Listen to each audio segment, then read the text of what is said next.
3, 2, 1. We are live now. Good evening, everyone. We welcome you all to OrthoTV in association with West Zone of the Indian Orthopedic Association. To introduce today's topic, I hand over to the President of the WZOA, Professor Dr. Ajit Shinde. Thank you, Neeraj. Respected dignitaries of IOA and my team members of West Zone IOA, Dr. Vikas Jain, Dr. Shivanand Bandekar, Vice Presidents and Secretary Dr. Navin Thakkar, President Secretary of Maharashtra and Gujarat Orthopedic Association, Dr. Vasudevan Gadegone, Dr. Narayan Karne, Dr. Govind Purohit, Dr. Kamlesh Devmorari, all respected faculty members and my dear friends. Good evening and welcome to 10th webinar of West Zone of IOA. Friends, for past few weeks, we have been discussing office orthopedics and we have had interested discussion regarding various issues we come across in OPD in day-to-day care treatment. One need to be master in these issues in order to have successful practice. Today we will be again discussing another set of interested topics and we have eminent faculty with us. Dr. Neeraj Bijlani, our digital expert, will be talking about its role in orthopedics. Dr. Vasudevan will cover magic of 5 wires in colles fractures, while our MOA president, Dr. Gadegone, will be talking about how to have successful practice in rural setup. Dr. L Prakash is going to elaborate casting in upper limb fractures, and our own MOA secretary and convener of this webinar, Dr. Karne, will give insight about various injection techniques. So let us hear from our expert panel tips and tricks of office orthopedics. I congratulate and appreciate the effort of convener Dr. Narayan Karne, moderator Dr. Ashok Godke, and our coordinators Dr. Ashish Fadnis and Abhijit Kale. I thank team OrthoTV, Dr. Ashok, Shyam and Dr. Neeraj Bijlani for their support. Thank you everyone for your patient listening. Please over to Neeraj. Yeah, good evening everyone. Thank you Dr. Shinde, President West Zone. Thank you Dr. Narayan Karne for all this. So for last 4 weeks, this is 4th week, we are continuing with this office orthopedics workshop kind of thing. Every Sunday we are taking from 5:30 to 7:30, which already every time exceeds to 8:30. So such an interesting topic, such an interesting subject to be talked upon, and we have many eminent speakers till now, and today also we are having the same. So let us start today's proceedings with use of digital media in orthopedics by our own Neeraj. I invite Dr. Neeraj to take the proceedings further. Thank you, Ashok. Can you see my screen? Yes, we can. Okay. Now, so I'm going to talk. Last week we had a talk that how you can use your mobile itself to edit your pictures. Now, after so many years of practice, many people are taking photos on the mobile, and what happens is that eventually it gets. So I'm going to the cloud, or you can use the cloud services. So this is a small joke that which was basically when the cloud service had newly come, and this is saying that do you know how to upload files on the cloud? I'm going to talk about, that is cloud storage. And so we'll come with the basics. What is cloud computing? Some concepts. Large numbers through a real, such as the internet. So this is just too complex to understand. But for us, what we are going to talk is on basically, this is all cloud computing. So if you're using any type of clinical software or even the Windows Office 365, everything has come onto the cloud. So what is cloud? Cloud is basically a collection of computer storage devices which are sitting in different countries. So this is what we are going to talk on cloud. And it works using internet. It is mainly three uses for all practical: enterprise, that is for the companies, that is big hospitals, storage, and medical software. I'll give you a simple example. You go to shopping in a shopper stop and they ask you a mobile number and they connect it through the network and they know that what is the shopping which you have done. So that is all sitting in somewhere in the cloud. Cloud is what basically some computer sitting in a different country, in a different location than your own laptop. So what are the cloud storages which are easily available to us, which are practically very easy to use? So what I use maximum is, I use all of them, but what a maximum I use is something called as Dropbox. Then iCloud, which is mainly for the iPhone and the Mac users. Google Drive, which is on the Mac, it is called Backup and Sync, which is again a good storage, but it is mainly using Android phones, works best on the Android phones, though recently they have improved their iPhone storages also. Doesn't work so well on the computer.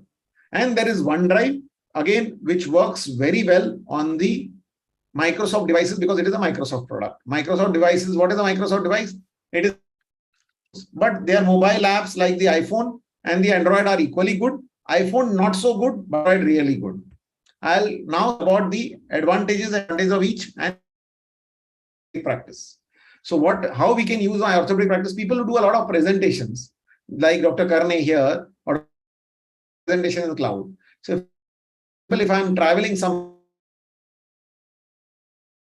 drive, I lost the pen drive, it just stops working. Then what do I do? If I have it in the cloud, I can always retrieve it just using a simple user. You have to back up your important files. The important files can be either the hospital documents, it can be the clinic documents, if you want to collect all the cases, your family photographs. So it depends from person to person what is real files. And then there is certificates. Of course, nowadays everything has become digital. The medical council wants us to upload everything digitally and then basically, so everything, all these certificates should be somewhere in the cloud. Certificates can also be extended. Now, what is extension is, whatever you do, you need a PAN card, Aadhaar card. Instead of roaming it about in the pocket, you can sit in the cloud and just give it to anyone using the WhatsApp, which I'm going to show you. And as I showed digital images, it could be family photos or your clinical or X-ray pictures, which you are basically wanting to show. So let me show you Dropbox. Is the costliest, but that works the best in what device you are using, whether it is a Windows, a Mac, or whether it is a computer, or whether it is an Android phone, iPhone, or any tab. It works the best. Of course, free is only 2 GB. As I told you, it's costly. You have to pay for more. And the next payment is directly for 2 terabytes. So there is nothing in the middle. That is one disadvantage. It is, as I told you, it is easiest to sync across all the devices. This is the one which I use maximum. And it supports maximum types of systems. So you see, this is how I have stored it, all my files. And this is the computer. Let me show you a phone option also. So this is my Dropbox app. Yes. So this is the Dropbox app. And you see how it is. All my files are in this. It is Dropbox app is becoming more and more advanced. You can even scan documents. It can detect the documents and make it a scanned file, like a photo file. And you can save into multiple folders, subfolders, multiple folders and folders, and it is very easily searchable. For example, see, I'm searching for MOA. Let me search for my cases. So it searches my cases. This is my Dr. Neeraj Bijlani case.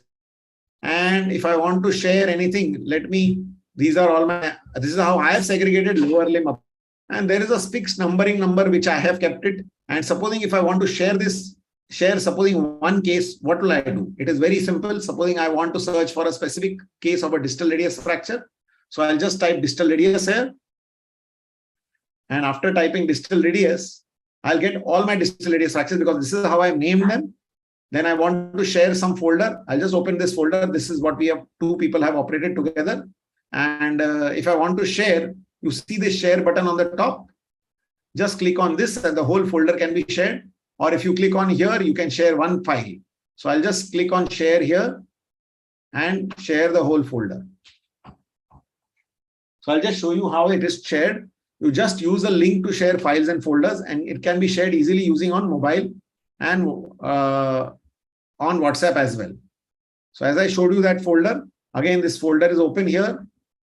And this, you click on this button here, which is share here.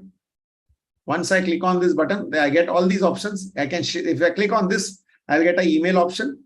But so this is the email. But what I will do is I'll create a link here. So I can just click create a link. And it will be a link which I can easily share on WhatsApp. So the whole folder can be shared on WhatsApp just using a simple link. That's it. And that person will be able to access it and download it. However, he will not be able to edit it. He can, of course, download and edit the photographs, but he will not be able to do any changes in my folder. But if you want him to make changes, then you have to make him an editor. So then you have to add him the name, and then you can even make him an editor. He can even add files in the folders. See, in the photograph, in the WhatsApp, it goes like this, like a link. So it is as simple as that. He clicks on it and he reaches this folder. So this is very easy. Dropbox makes it very easy. Of course, the Google Drive and OneDrive also make it, but they are a little more complex compared to this because this is a very big share button here, which makes the life easy. Then what about if you want to ask for a file? Like recently, we conducted a cadaveric course in Bangalore, and the person who did the shooting was in Bangalore. I didn't have a hard disk at that time. So I wanted all the files, and it was in GBs. It was approximately 20 GB, 30 GB. Now, normally WeTransfer is a service which you use for small. But if you have a Dropbox, you can request files also. Let me show you here something. So this is called file request. So here, you cannot do it on the mobile. For this, you have to go on the computer or the laptop, and you open Dropbox.com on the browser. And then you go into this files here on the left. There is home files, if you can see. And you can go in this files. Once you click on this files, you get this option called file request here. So once you click on this file request, not sharing, here we are file request, we are requesting a file from someone. This is especially useful for people who don't use Dropbox. For them, it is just like uploading a file. So what I'll do here is just an example. I'll create a file request. So I will just click on this. And once I click on this, basically, I will get an option to create a folder. Let me just speed up. Yeah. And this is how you're. So what are you requesting? I have to tell the person what I'm requesting. So I will just write. So there is, supposing if I want some tibial condyle photos. So I will just ask tibial condyle x-rays. And then I can make a folder here. Instead of file request, I can create a new folder here. And even I can add a deadline that after this date, you cannot add the folder. That is for corporates. It is not useful much for us. So I won't, and by this date I want it. So he knows that I want it by this date. And then he will just get this link. I can just type down his email addresses. That is one option. Or I can copy this link and send it to him on WhatsApp. So he can even upload it from his mobile and send me all the photos or videos, whatever I want.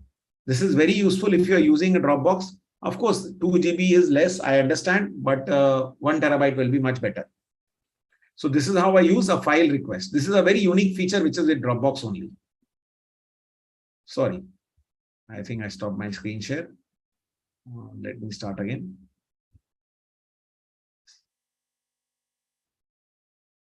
Then I come to the next part, which is called Google Drive, and it is also called Backup and Sync on the Mac. It gives you 15 GB space free, which synchronizes seamlessly everywhere. If you are a Gmail user, then no need to create a separate account. You can create online doc. The advantage of this is that you can create online documents using Google Docs and share it very seamlessly. And you can even edit it, and it can be a live document. Means as you have shared it, you can keep on editing it and then still it works.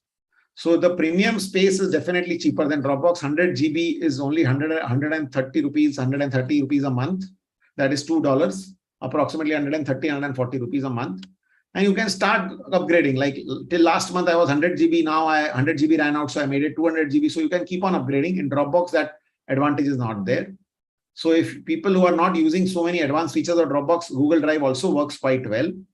And you see this Google Docs, Sheets, they are like Microsoft Word, Excel, and slides, and they work pretty well.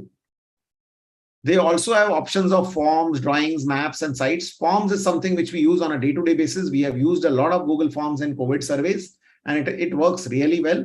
And with the help of Google Forms, it can make a Google Sheet. You can even download it as an Excel later on if you want.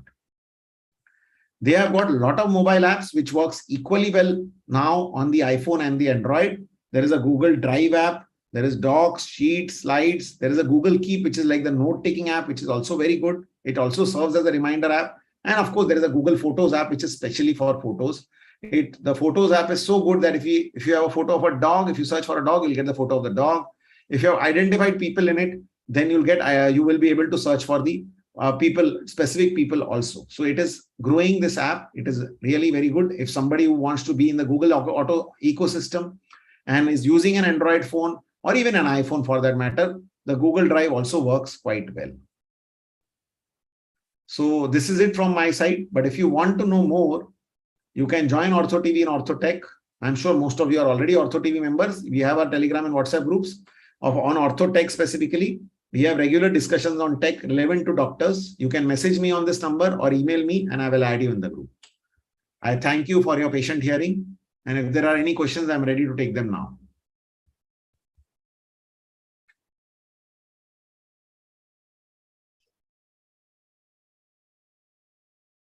Thank you, Neeraj. Again, a very crisp and nice presentation. Any questions for Dr. Neeraj? I'll just check the chat box. Let me check YouTube also.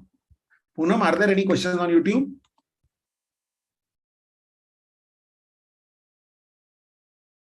No. Okay. So we can proceed with the next topic. Okay. Thank you, Dr. Neeraj. Now I request Dr. Vasudevan PN for 5-wire magic for colles fracture. Yeah. Thank you. I'm sharing it.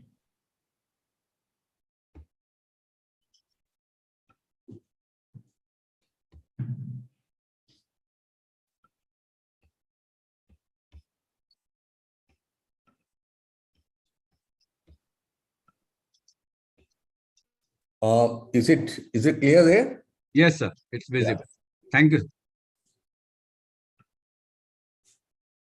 So friends, today we are going to talk about how to manage the distal radial fractures by standardized 5-pin technique.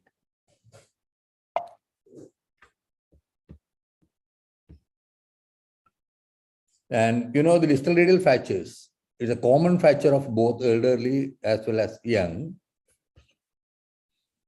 And when you look into the literature, you can see that it can be managed by surgically and conservative methods.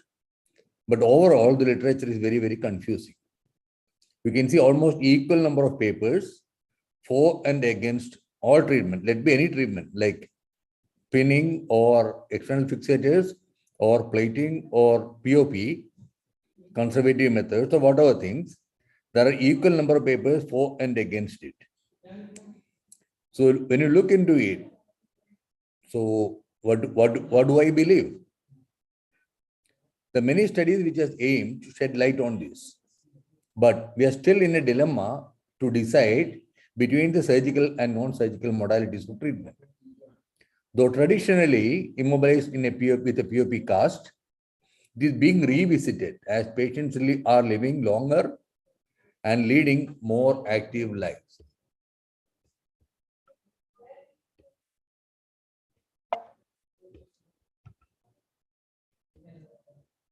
So the first, here you can see a conservatively treated, close treatment, very good position, but unfortunately there is no grip. And there is no function here. The appearance is good.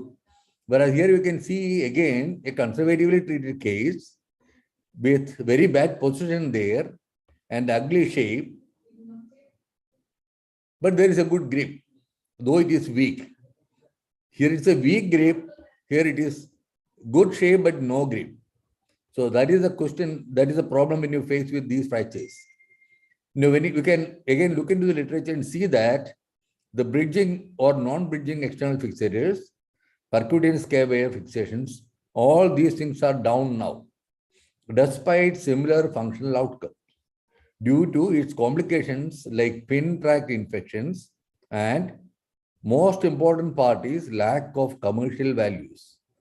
Because the companies who make the cavea and the fixators, they don't make much profit. Because if you buy one external fixator, you are going to use it for many cases. And cavea is very, very cheap.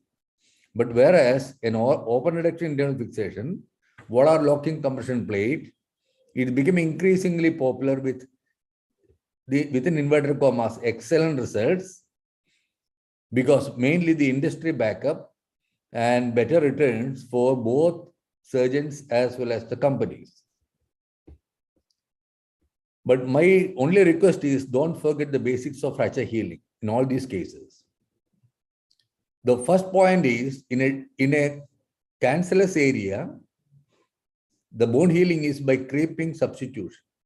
So for that needs a contact. And in the shaft, you get callus, but that need a very good periosteum. In the cancellous area, distal radius, there is not good periosteum. And the more rigid the fixation, you get lesser the callus. And how the voids get healed in a distal radial fracture after getting the reduction, because the impacted area, you get it back into position. You can see the voids there, how it is going to heal. You can see here again, a big void there after reduction, how that is going to heal, because there is no creeping happening there. So basically, most of the stable distal radial fractures can be treated by non-operative means, closed reduction and cast immobilization, where they are inherently stable distal radial fractures. So how to decide which fracture is stable, which fracture is unstable? I usually judge it by the X-rays based on the LaFontaine criteria. When you have a more than 50% dorsal comminution, when the dorsal angulation is more than 20 degrees, when there is shortening of more than 5 millimeters, when the ulnar styloid base is fractured, and with age more than 60 years, and significant soft tissue damage. So these are the criteria which indicates the fracture is unstable or difficult to treat. So if these fractures are present, a loss of reduction in a cast is very, very probable. Hence, consider operative treatment. So we have been trained to do the percutaneous spinning, but unfortunately, there is no standardization in pinning. If there are 100 orthopedic surgeons, there are 100 different types of pinning, but there is no rule on that. Whereas when you deal with a locking compression plating or a volar locking plate, you can put the screws only through the holes. So it is designed for dummies. But whereas pinning, though it looks simple, it has to be applied in the right place and right way. The plate is automatically idiot proof. You can see here, this fracture is being fixed, and that is the result. It has completely widened out and collapsed here. The earlier case also, it is completely collapsed. So the percutaneous spinning with cavea, there are various types of percutaneous spinning depending on the whims and fancies of each surgeon. And most studies attribute poor results because of loosening, and loosening proceeding on to infection. And loosening and infection produces instability, radial shortening, and stiffness, and even CRPS. So because of these things, the pinning is gradually going out. So my request is to read between the lines and make our own conclusions. Is there a way to prevent the loosening, and is there a way to standardize it? Now we have a lot of poor people with distal radial fractures who can't afford the mainstream treatments and still need a good quality function for working even in old age. So what is my choice of surgery? In all volar buttons, I use volar locking compression plates. In most other unstable fractures, I use a standardized 5-pin fixation. The standardized means there is a particular way of fixing. It is not like haphazard way of putting pins. So I published this article in the Journal of Trauma, me and Dr. Lohit. And to come to the point, what is pipe-in fixation? It's a fragment-specific, lockable, adequately stable fixation with joint sparing external fixator properties, the most minimally invasive, functional, least expensive, and suitable for most unstable fractures. So when you come to the 3-column theory, so these theories are all prepared for the platers. It is for the industrial use of how to use the platings. But you don't use this thing for a pinning. So we have to fix both radial column, the intermediate column, and ulnar column for stabilizing. But unfortunately, due to the conical shape of the distal radius, when you put all the wires, you can see the wire will cross very near the fracture site. So at this point, it becomes just a bigger wire. So the instability is at this area, and this wire will rotate around this place, and it becomes unstable. And the another more important part is these are the deformities of the colles fractures. So 2-3 points there. So in the examination, you have to write all these things. But is it possible to have a deformity like this in the real life? You just try to break a wooden piece and to try to make this deformity. It is impossible to make a dorsal displacement, dorsal tilt, lateral displacement, lateral tilt. It is impossible for these things. But actually, it is an illusion. That is, the fracture is simply a supination. It fractured at the diaphyseal-metaphyseal junction, and the fragment is supinated. When you take an X-ray in APN lateral, you see all these deformities because the 3-dimensional thing is converted into 2-dimensional thing, and you read it like this. So this is an X-ray reading. The real deformity is only supination and impaction. So all other things are illusions. So the mechanism of injury, when you fall on outstretched hand, the distal part of the wrist is stable on the floor, and fracture takes place at the diaphyseal-metaphyseal junction, and it is a proximal fragment which in reality displaces. It is not the distal fragment which is displaced. So the more soft tissue injury is happening onto the proximal fragment, and distal fragment is basically stable. And when you do the plating, you put 3 screws on the proximal fragment. You stabilize it well. But whereas when you do a K-wire, all the wires are on the distal fragment. And the proximal fragment, I told you, all the wires are concentrated, joining together at the fracture site. Your stability in the proximal fragment is less. So that is one important point there. And when you take an APN lateral view in the supination position, it is projected as the above complex deformity. It is just an illusion. So to get a reduction is very, very important, but you must get a stable reduction. So reduction is once you get a good reduction, that basically becomes stable. So to reduce it, you just have to disimpact, distract, and pronate it back into position. So there is no need of traction, counter traction, and all those things. You just have to disimpact, distract, and pronate it back. Check the relationship of both radial and ulnar styloids and confirm it by Shyam. The dive punch fragment, if any, may be elevated by percutaneous K-wire as a joystick or any other methods. So I'll show you the reduction technique.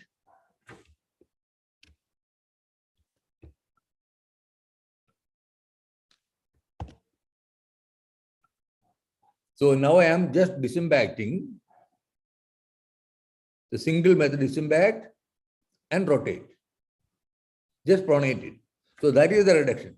You don't have to do anything else. You just have to disimpact it, so the impaction is gone, and pronate the fragment. So, and get a check X-ray, check Shyam and confirm it. So before going on to it, think about the deforming forces after reduction. What happens? The brachioradialis is inserted into the distal part of the fracture. That means that is only tendon or muscle which is inserted into the distal fragment. All other tendons of the forearm, they bypass the fracture and have a concertina effect to collapse the unstable fractures. It just bypasses the fracture and goes to the wrist and hand, and it tries to collapse the unstable fracture. And the proximal fragment is under the control of biceps, supinator, pronator teres, and pronator quadratus. So when you rotate it, the proximal fragment, if you are fixating only pure K-wire, as it crosses at the fracture site, your biceps and supinators will try to control the proximal fragment and makes the fracture unstable. So I have designed all the wires to counter all these forces. So as you reduce it like this, I pass the first wire from the ulnar head across the inferior radioulnar joint to the distal radius. A subarticular, if it is a subarticular fracture, it's a subarticular wire that maintains the length of the radius. Take care when there is a radial styloid fragment. If you have a radial styloid fragment, this wire tends to push the fragment out. In that case, you have to put a radial styloid wire first. And the second wire is a radial styloid wire at 45 degrees oblique in both AP and lateral planes to catch the proximal radial cortex on the ulnar side, proximal to the fracture side. And that is the lateral view, that is the AP view. That fixes the radial column. Now the third wire is listage tubercle wire to engage the volar cortex on the proximal radius. It may be a Kaplan-G or an intrafocal wire. And take care of the extensor pollicis longus. So always try to stay on the radial side of the listage tubercle. That prevents the dorsal tilt. Now the fourth wire is the ulnar corner wire on the radius. From the dorso-ulnar corner of the distal radius to the lateral cortex of proximal radius. That fixes the intermediate column. Now all these wires control the distal fragment well, but it is not good for the proximal fragment. Because at the proximal fragment, all these wires converge here. So this proximal fragment can rotate around this. And the proximal fragment is still under the influence of two pronators and pronators, supinators and biceps. So to break that, you need the fifth wire. That the fifth wire is the proximal ulno-radial wire. From the ulnar to the radius, it can be in this direction. So nowadays I prefer a wire like this. So that is a divergent wire. It's a crucial wire as it effectively counters the deforming forces of pronators, supinator, and biceps. So this is your AP view and lateral view at the end. In a good bone, all this works well in the unit as the base of unity is strength. All joints together and works. Together it locks the fracture site. So it can counter all the deforming forces. And you can mobilize the nearby joints also, except forearm movements for about 4 to 6 weeks. So if you feel you are doing in a very old lady like this 86-year-old lady, and the bone quality may be very poor, in such a case, you can connect all these wires with a humex. So it becomes all locked in the position. So you can fix it in the humex like that. And look at this 82-year-old lady with a displaced fracture with a comminution there. This is how I have reduced. And you can see the divergent wire here. We have subarticular wire. So the wire is looking like this. But I cannot rely upon these wires because the bone quality overall is not very good. So such cases, you can make it 2 pieces, or you can single K-wire bend like this and connect it. So it can be single wire, it can be 2 wires also. You can keep one there and one separate also. It is not a problem. You can connect together and see the patient next day in the post-op period. Next day patient is discharged. That is a movement in the fingers and she moves the wrist, and this is splinting. Just give a small splint and that is the reduction. So I'll show you some cases. See very dorsal comminution and a far distal fracture with a comminution day. So this is how I have reduced. You can see the subarticular wire and maybe some few extra wires also may be there depending on the comminution. And that is the final function after 3 years.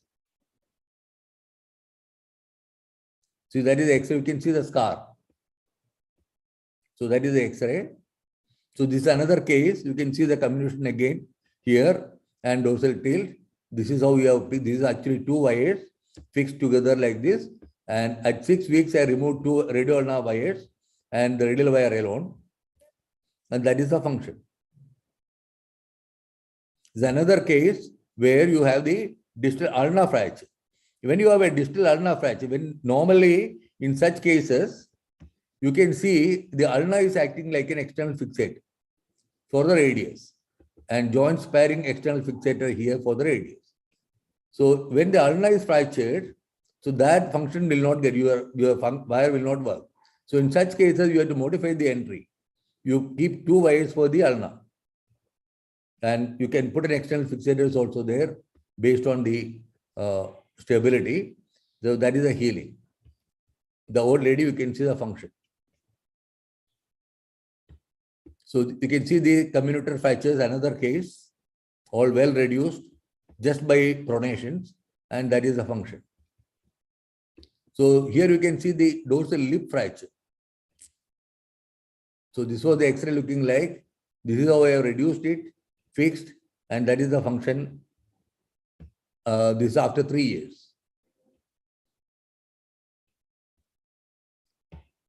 So you can see the dorsal lip again, a small lip, reduced. You can, after reduction, you can see that, put a pin.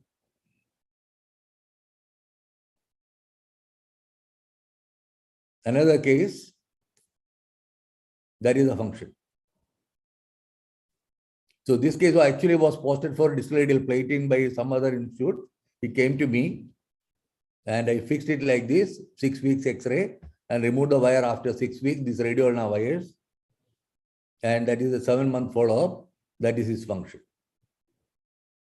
You can even use it in compound fractures. You can see that wound closed after debridement. There is no consensus on the best treatment for the distal radial fractures. The indication for surgical treatment are judged individually based on the balance of risk and benefits. Thank you for your kind attention. Thank you.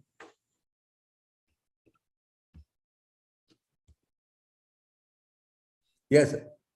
Yes. Thank you, sir. Nice presentation. I have 2 questions. One is you passed 2 ulno-radial wires. So what is your, how do you immobilize post-op? That is number 1. And number 2, when do you remove those wires and when do you mobilize the patient? Yeah. Ulno-radial wire. Yeah, the ulno-radial wire is kept for 6 weeks. And position of immobilization? Neutral position. Forearm in the neutral position. No need of supination, sir? No supination. In the neutral position, they can do better. But do they do pronation, supination, rotation movements of the hand? With that, they should not do it. With the pin, I inform them that I have blocked the forearm movement for 6 weeks. After 6 weeks, I remove the radial ulnar wire. Then only I start the forearm movements. And 8 weeks, I remove the rest of the wires. So the cast is above elbow? No cast. Just a splint. Splint. No plaster at all. Yeah, aluminum splint. In the functional position. But then in that functional position, they might rotate, which is very different. Two wires will not create any problem. 2 wires, there is no issue. I will show you the splint. It is just an aluminum splint. So that is the aluminum splint. And to see that if you keep 1 wire, there's a chance of wire breakage. 2 wire breakage is practically nil. But again, you see that you just keep little bit tip on the other side. If at all any problem, you can remove it from that side. So in your experience, did you had any wire breakage due to rotation? No. 1 wire I had. 1 wire I had. When I put 1 wire, I have seen that. With 2 wires, I have not seen it. But inform the patient that I have blocked it. You should not attempt for doing that forearm movement. Right. Thank you, sir. Any other questions to Vasudevan, sir?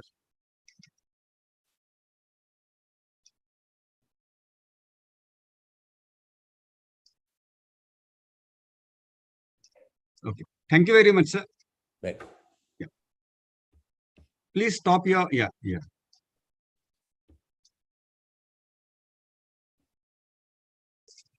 So we move on further.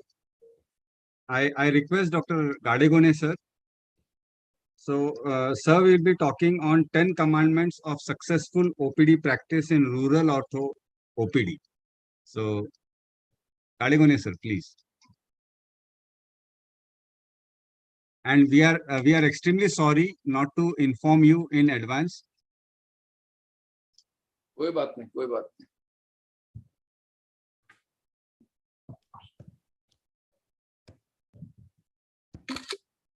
Am I audible and visible? Yes, sir. Yes, sir. So, thank you very much, Khodke sir, for inviting me to deliver this lecture. I welcome all the dignitaries, those who are presenting on this platform, and also I must thank the President and Secretary of the Western India Orthopedic Association for bringing out such a nice idea of Sunday evening master class. So this is, I am presenting on a 10 commandments or 11 commandments of successful practice in the rural setup. I am Dr. Vasudevan Gadegone, at present President of Maharashtra Orthopedic Association and working at Chandrapur, consultant orthopedic surgeon. So any pillars of hospital, it is nothing but a teamwork which works. Your staff, subordinates, your anesthetist colleague, your paramedical, they are backbone of any successful practice, whether it is in urban or rural setup.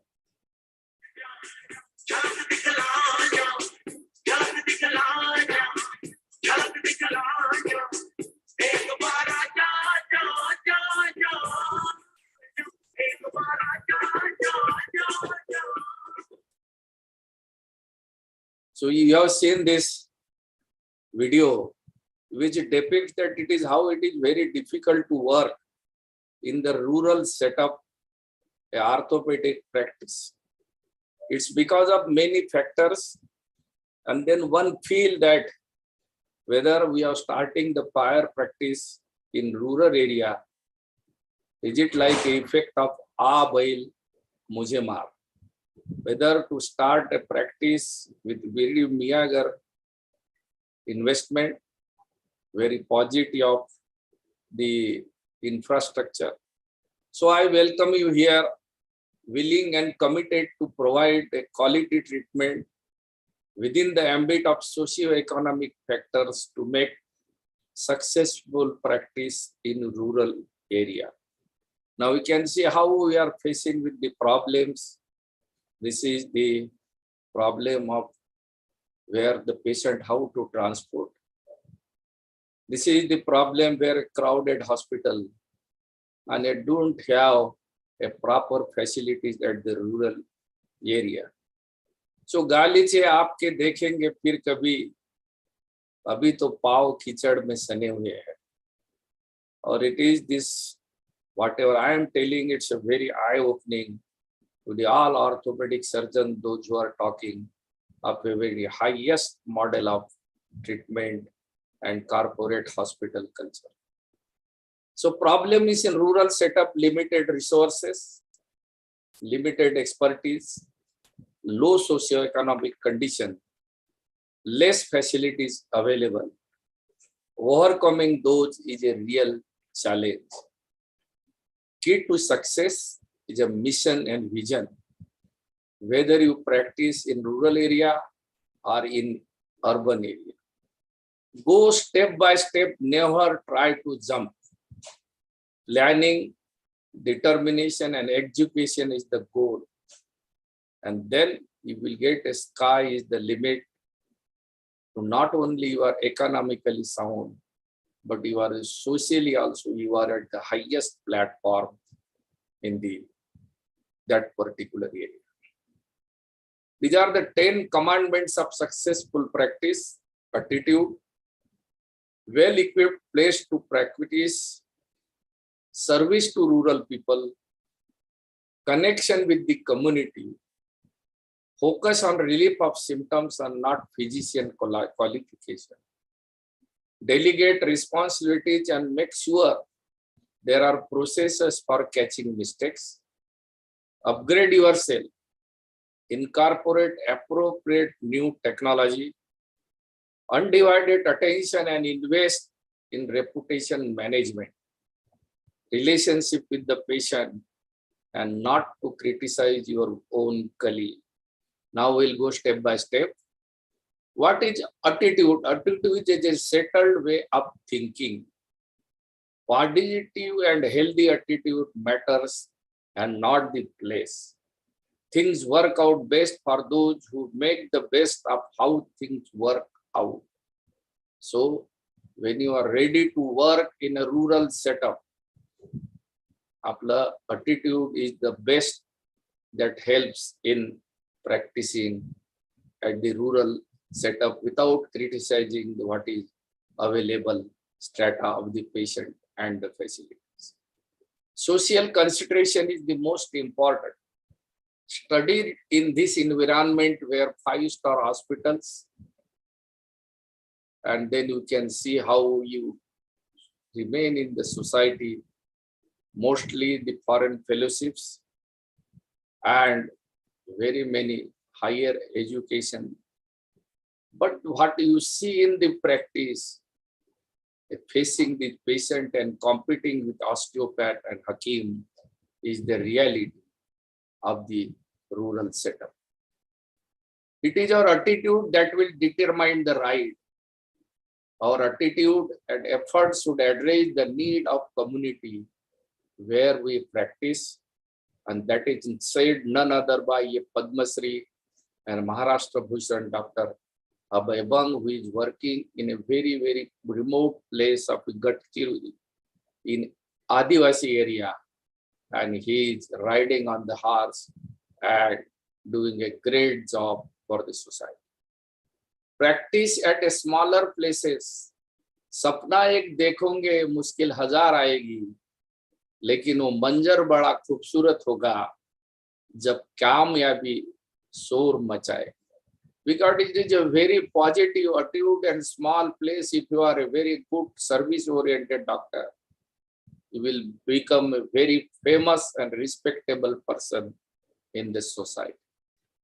Be the change that you wish to see in the world. The future of medical practice lies in the rural area. But time has changed.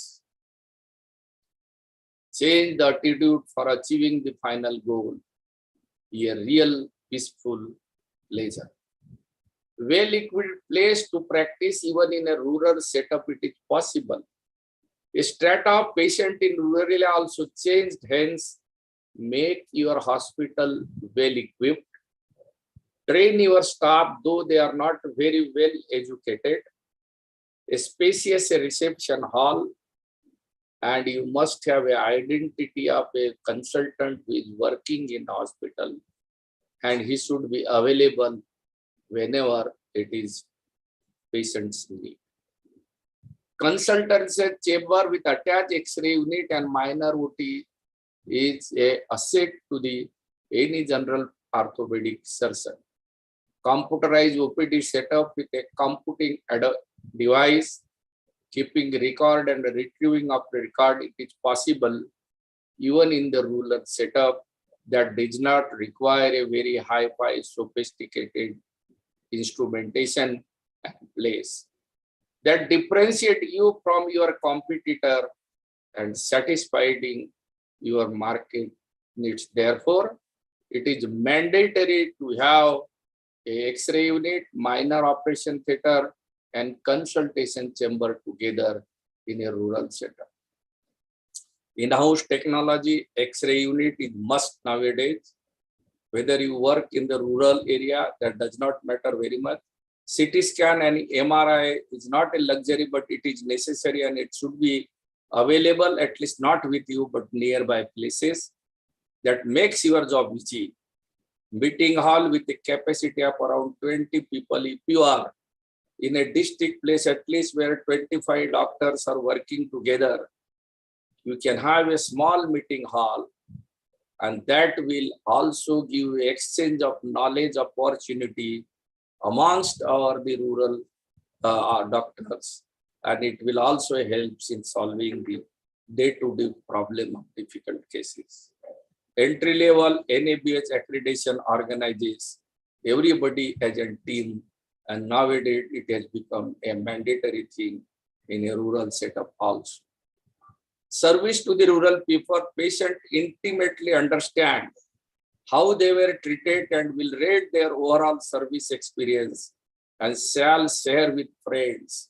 They don't see your degree, they see how you are behaving with the patient and how you are affectionate with the patient.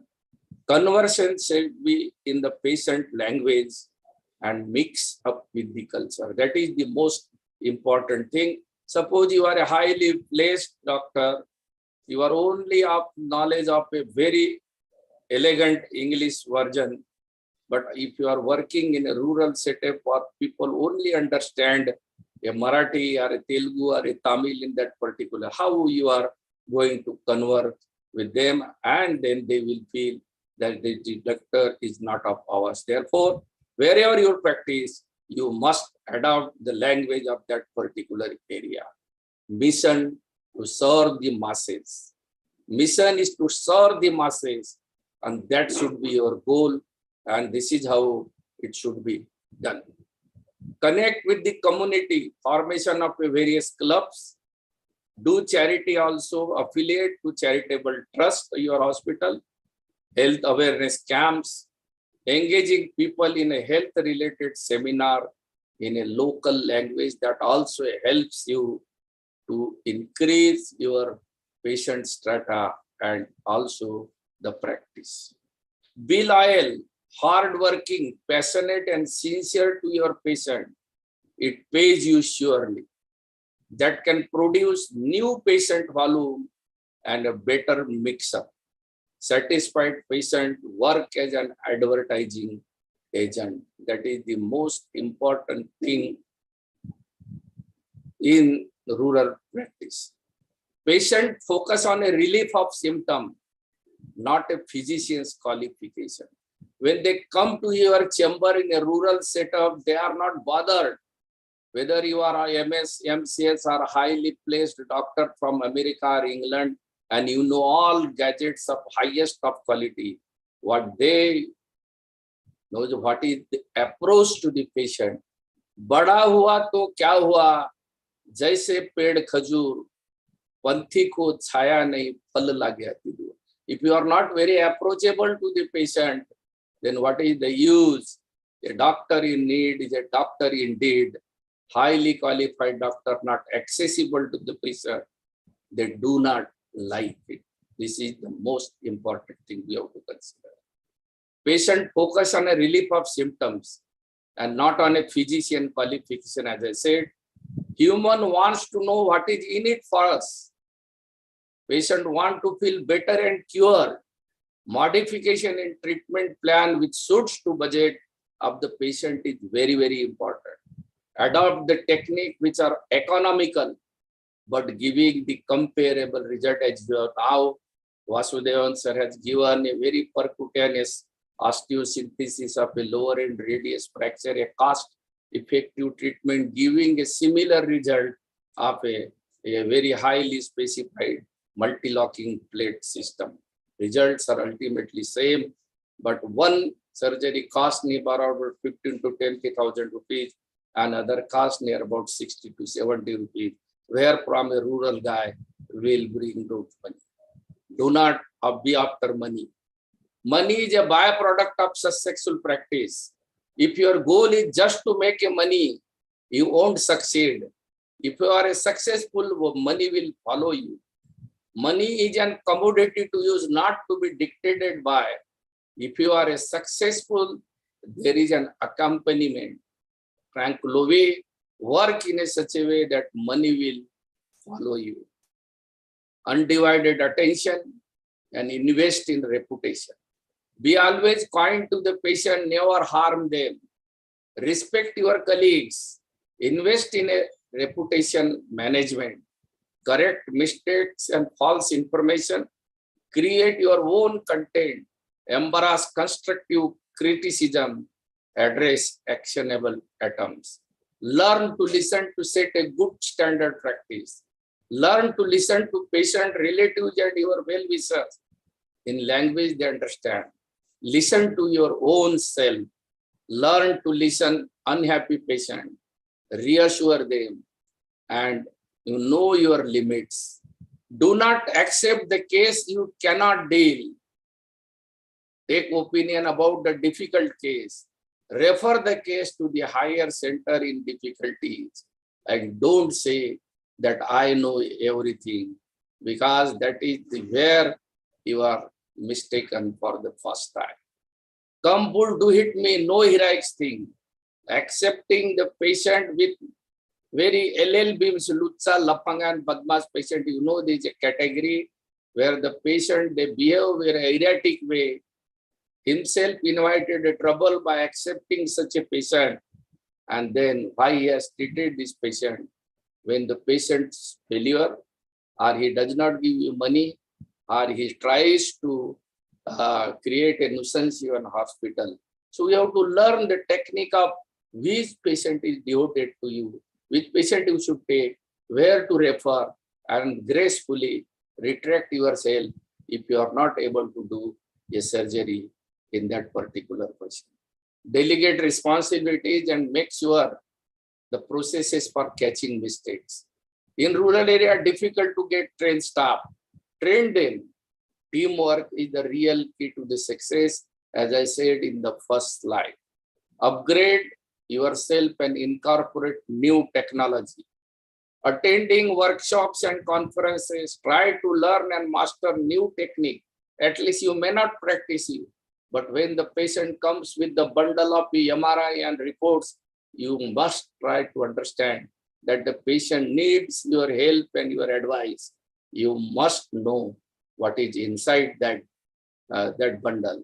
Incorporate appropriate new technology to improve your result of surgery. Technology always pays and improve your results. Albert Einstein quotes, the whole science is nothing more than a refinement of everyday thinking. I believe this concept.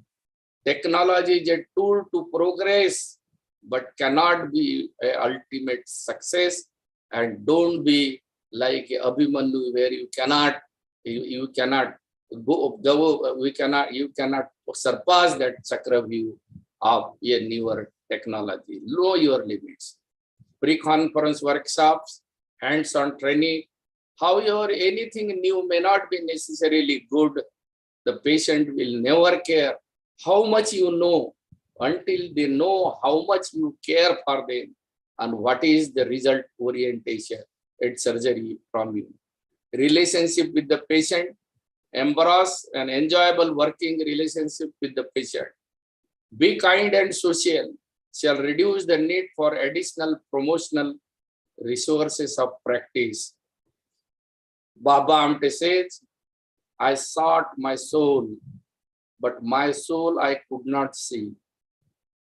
I sought my God, but my God eluded me. And then I sought my sisters and my brothers, and in them I found all the three. So, Jeka ranjale ganjale kasi mane jo apule, deva tethechi danava, deva tethechi udga. What is this? Baba Amte said, कि गोर गरीब की सेवा करो वही भगवान है और कहीं नहीं है. Not to criticize your own colleague, respect your colleague, you may need their help. Bad news spread very fast. untoward incidents, negative impact in practice, and more so in rural setup, because it's a small population strata, everything spreads overnight. Kabir quotes, "Bura na dekhan mai chala, bura na miliya koi, jo dil khoja apna, mujhse bara na koi." Why to criticize other doctors and other people? We have to improve ourselves, and that is the best policy, instead of criticizing others and finding fault with our colleagues. Treatment should be available, affordable, and accessible for the large majority of the population without violating the principle of osteoarticular reconstruction. Patient respect to doctor next to God. If you practice in a perfect way, without going behind the money and without deceiving the patient by using a useless technology where it is not very much result oriented. And you can see L Prakash from Himalkasa, a rural area, has spent his lifetime serving the people, and where he is at the top of the social sphere. Keep three words in pocket: try, true, and trust. Try to ignite positive thinking. True with your work with a smile on your face. Trust in God. Whether you are in the rural practice or in a urban practice, it does not matter very much. अंतरात्मा की आवाज में आपको एक ही चीज मालूम होना चाहिए, I have not harmed today to anybody. For money, my patient has not been shifted from this hospital, and that will satisfy your ego, internal, not external. Success is not an accident. One need to have a mentor. One need to have a guru. I always respect my guru from my primary school to up to my post-graduation, double post-graduation, because guru bina kuch bhi nahi hai. And then what is success? Successful clinically, successful financially, not facing court matter, maybe civil, criminal, or consumer. This is not a success. Upholding self-esteem and ego, no. To see a smile and a patient pain when you leaves your OPD, that is the success of your practice. Whether you work, and that is more than what you earn. You cannot compare the happiness of the patient on a smile with the amount you earn from the patient's pocket. But we have to pay the price also. हकीकत में बदलने से कब इंकार है सपनों को, मगर इसके लिए खुद को जगाना भी जरूरी है. किताब ये जिंदगी ने पाठ है पढ़ाया है हमें, खुद को बनाने के लिए खुद को मिटाना भी जरूरी है. सो ये डॉक्टर्स की लाइफ है. This is a very important devotional life of the patient. की घेतले भरत नहे आम्ही अंधतेने बुद्ध्याची वाण धरिले करी सकीचे. You know that we have to devote your whole life for the betterment of a poor people. And interview with the successful medical practitioner. Do we go out and have a fun with friends and do crazy things? He said, no. He is not a successful doctor, because you have to see yourself also. And then, do you do 69 with your wife or girlfriend or mistress? And he says, no. What is the use of such a life of a doctor who does not enjoy himself also? Doctor, you know what? I really do not understand why you want to live on this earth. Take home message: passion, mission, and hard work is the key to the success. Or those who are successful, they have to devote their time. They have to work for the betterment of the poor and downtrodden. Then and then you will become a bigger and bigger, not by earning and moving in the Mercedes car. Thank you. And success is not the key to happiness. Happiness is the key to success. If you love what you are doing, you will be successful. This is my take-home message. Thank you very much. Thank you very much.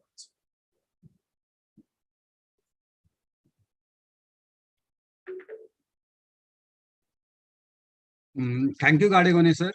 So the success mantra is a smiling patient going out of your OPD. Very nicely said. But your topic was commandment for rural ortho practice. But I believe all these commandments do hold true for urban ortho practice also. Wherever we are practicing, all these commandments do come into picture. Thank you very much, sir.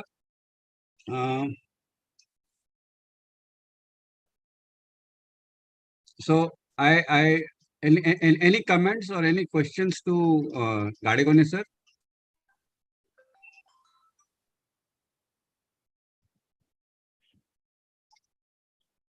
Thank you very much.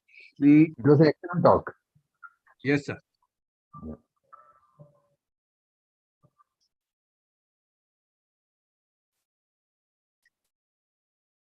So I invite Dr. L Prakash for his famous extension casting for humerus and forearm fractures.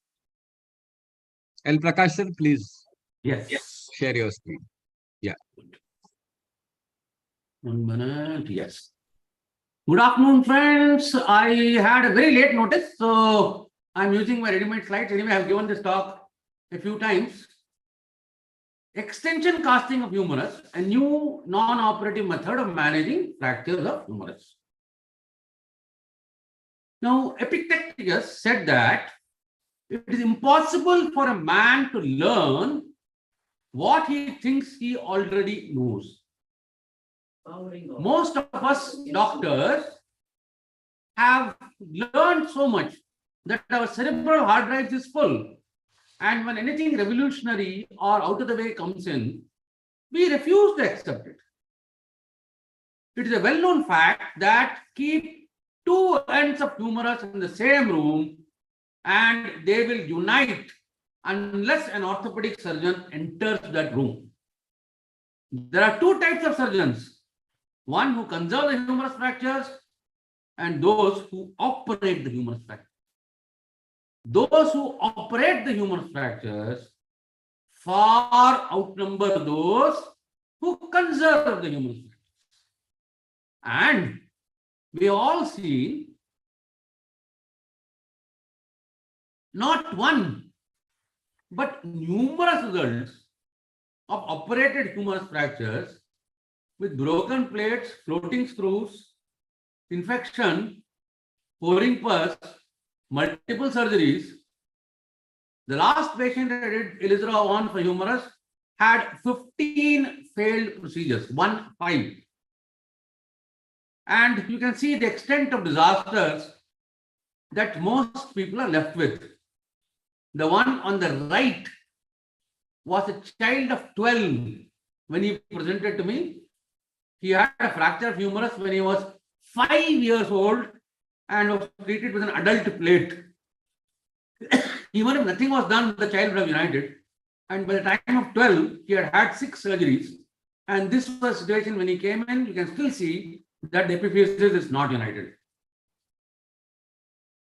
So floating plates, bent nails, ender nails failing, locking nails failing, bolts going across. All these scenarios are very, very common. I still don't understand the fascination for surgeons to go in and operate on a humerus, which is a bone that hates metal. Keep two ends of humerus in the same room and they will unite unless the orthopedic surgeon enters the room. In the past, there was some trouble about humeral union by non-operative means, which has now been fully conquered. Humerus is an adamant bone and hates metal. Few daring surgeons enter the room and come out unscathed. Non-operative management too is not sometimes successful, or in other words, not always successful. And this is because of wrong operative methods. What are the wrong operative methods? U slabs. U-casts, hanging casts, all the methods that immobilize the elbow in flexion and use a sling are wrong. So every single of this method is wrong. You will say that, do I dare to tell you that textbooks are wrong? Of course, textbooks are wrong. If you treat a humerus by flexion, you are going to displace it and you are going to cause angulation or distraction, or if you hang it with a heavy cast, iatrogenic distraction, non-union, bringing a bad name for close treatment. So are all textbooks wrong? Textbooks need diligent scrutiny of data, at least 1 or 2 meta-analysis, and so they are all 10 years stale. This is an orthopedics of future, which will come in textbook soon. If these are all wrong methods, what is the right method? You can see from these examples, wherever a sling, slab and U-cast was put, the humerus was angulated and in a bad shape. The instant it was converted into extension cast, it fell straight in line. The method is extension casting for 4 weeks and then an arm gaiter or a brace till union. That's all that is needed. The question that is asked is, what about elbow stiffness? An elbow cast in extension up to 6 weeks never gets stiff. I have a study of 42 normal elbows. Patients without any injury who were incentivized in the prison to have their elbows cast in extension. And from as little as 21 days up to 6 weeks, I cast normal elbows in extension. And every one of them regained full flexion within 3 to 4 days of removal of the cast. These 26 normal volunteers up to 6 weeks as part of my prison experiments recovered full movements in 48 hours of removal of cast. And that paper is under publication, accepted by a very famous reputed international journal, should be coming out soon. So all we need is extension casting for 4 weeks and arm gaiter or a brace till union. After I exposed about this trick initially in the social media, a wide range of younger surgeons started following it. And to date, over 3 to 4,000 humerus fractures have been treated by this method in all ages, all sexes, obese patients, young patients, old patients, with uniform, consistent union within 6 to 8 weeks. Now, this is a simple example of a doctor. She is a postgraduate doctor. She is a daughter of a doctor herself, had a fracture in Mumbai, advised surgery by 6 orthopedic surgeons. We treated her in extension cast. I did not see the patient. I just gave an advice to one of my junior orthopedic colleagues, and that is her mobilizing the hand from day 1 of casting. That's X-ray in 3 weeks' time. At 3 weeks, we change to an arm necklace cast so that the cast doesn't slip. And that's her movements, restriction of elbow only because of the length of the cast. And that's her in Sarmento brace. That's about 2 months. And that's her in 3 months, back to gym, back to work, scar-free and fully functional. And there she says that first day at gym successful, nobody could believe that I'm back in gym in 3 months. So that is how simple extension casts are. You can see a heavily comminuted fracture on your left. In 71 days, the fracture is united on your right. Again, a comminuted fracture on your left. In 60 to 70 days, it gets united. One more example. The fact is, in extension cast, union is a rule. No scar, no sutures, no metal, no foreign body, no resurgery, no anesthetic complications. the important trick is the cast has to be light. You can see the cast, you can hardly see the line of the cast. So they're all single layer casts. The patient is encouraged function from day one, encouraged to lift and raise the hand high up in a rifle construct manner. And even this much of gap, as the patient starts moving, will join up and glue up beautifully. This is because biceps is a deforming muscle, while tricep is a conforming. The instant you flex the elbow, the fracture humerus is going to deform. And the moment you extend the elbow, fracture humerus will automatically straighten up. This has been known to bone setters for thousands of ages. Unfortunately, the orthopedic surgeon came in and some sound is coming there.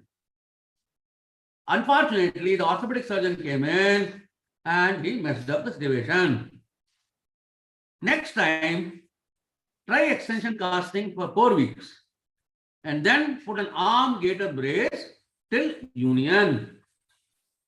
Thank you very much for listening to my talk patiently. And if there are enough listeners who have actually heard the talk, I am sure there should be many questions. And here I am to answer whatever questions you have. The talk time allotted was 15 minutes. I deliberately completed in 12 minutes so that we get 3 minutes of question answer session. Dr. Ashok Godke, yes. Yeah, sir, very interesting talk, sir. The case which you showed, Dr. Shivangi, she's from my institute. She is from my institute, and she was treated by Dr. Sheval Chavan. He is my associate. Yeah. So he had shown me all that, and they were like not ready for surgery. And yes, very good results. My mother is also a very close friend of mine, and she's a gynecologist, famous gynecologist. He's a gynecologist. Yes. And we did her online treatment. Online. Yes, sir. Yes. Very nice result. Excellent. So we have, that's only an example. There was the one which I had in hand to show. And we have numerous cases. So I think there are people who are already convinced that yes, extension cast works.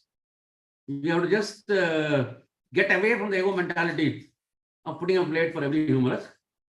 So, yes, sir. So one question, Yes. we are also following, since we saw Shivangi's case. So we had almost done 8 or 9 cases. In one case, we experienced a radial nerve palsy, which was not there pre-op. Actually, it is a little rare to have an intra-treatment radial nerve palsy unless it is a long oblique or a spiral fracture along at the place where the radial nerve winds around the humerus, which will happen more often with the flexion than with extension. In any case, it is only a neuropraxia which would technically settle with some steroids. Though some surgeons deliberately open the radial nerve and isolate it and then plate it, I personally haven't seen, I've seen just one transient neuropraxia in one patient out of my first 100. That too in a long spiral fracture, which was around the area of radial nerve. I simply disregarded, gave him a coccoflint and gave him some steroids and said when we start flexing the elbow, it will become all right. And it became all right. What happened to your case? So then we converted into a surgery, sir.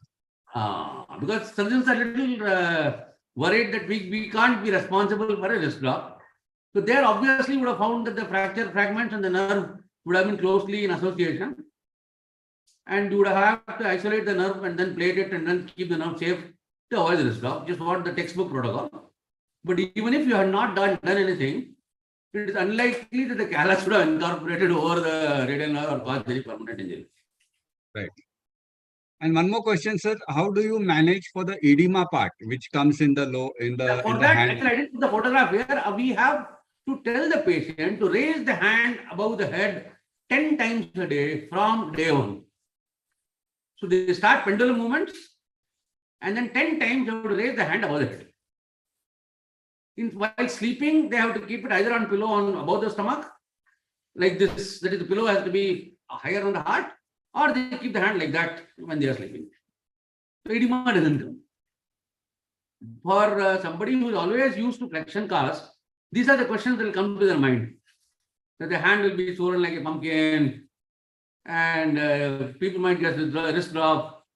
And extension cast is what is given by pahalwans and bone setters. This is not scientific and the like.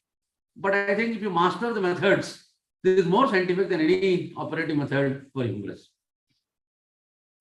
Primary radial nerve palsy, if it is there, sir, then how do you advise a cast without going into details of the radial nerve palsy? There are two types of X-rays which will be associated with radial nerve palsy. One is a closed fracture with a transverse or a short oblique fracture with a radial nerve palsy. That is invariably a neuropraxia and has to recover by conservative method. However you treat. The other one is a sharp spike, long oblique, or a spiral fracture in the exact mid shaft of the humerus associated with the radial nerve palsy, where there is a good possibility of nerve entrapment or the spike of the fracture causing neurotomesis, or maybe an indication for nerve exploration. In the second type of cases, fixation of humerus is the secondary.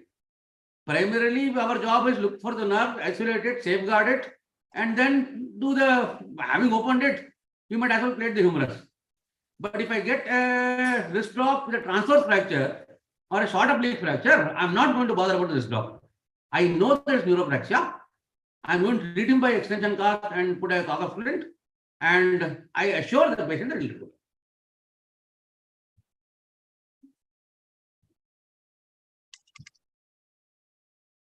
Right. Any other question to Dr. Prakash, sir?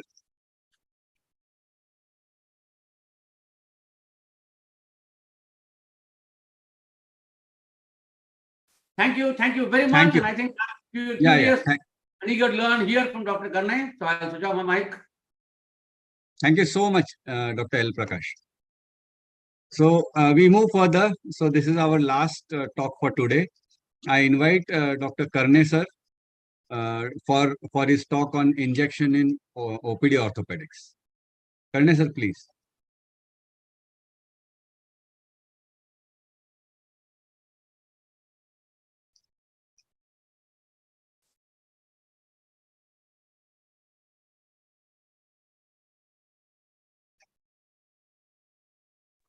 Can you hear me? Yes, sir.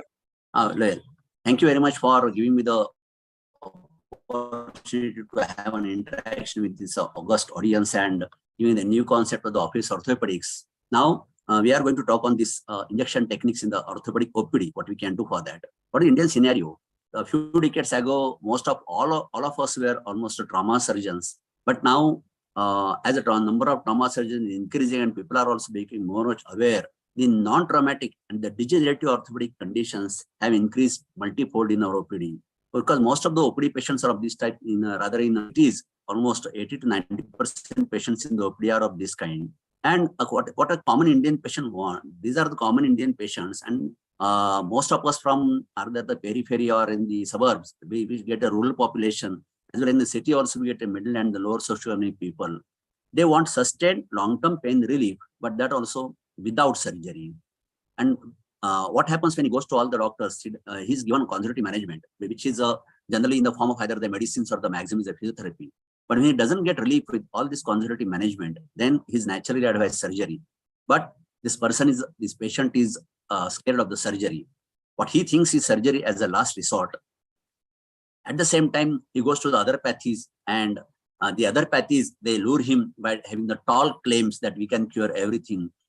And there are certain agencies also which has come up in these metros that they can treat everything conservatively. Some do get the satisfactory result, but then at least for some period of time, and when they get the satisfactory result, the allopathic science is criticized because they had surgery, and then doctors are accused of looting as well, knife crazy, etc., etc. So Even after surgery also, patient spends a lot of money. So the expectations from surgery are very high. There is increasing number of the dissatisfied patients after surgery, especially in the degenerative conditions of the spine, shoulder, and early arthritis of the knee also. If they operate TKR in the early arthritis, generally patient is not that happy as when we operate for the advanced arthritis. And when there is a dissatisfied patient and when his expectations from the surgery are not fulfilled, there are very few who actually express these unhappiness openly. Now, this is one of the slide of this is Times of India.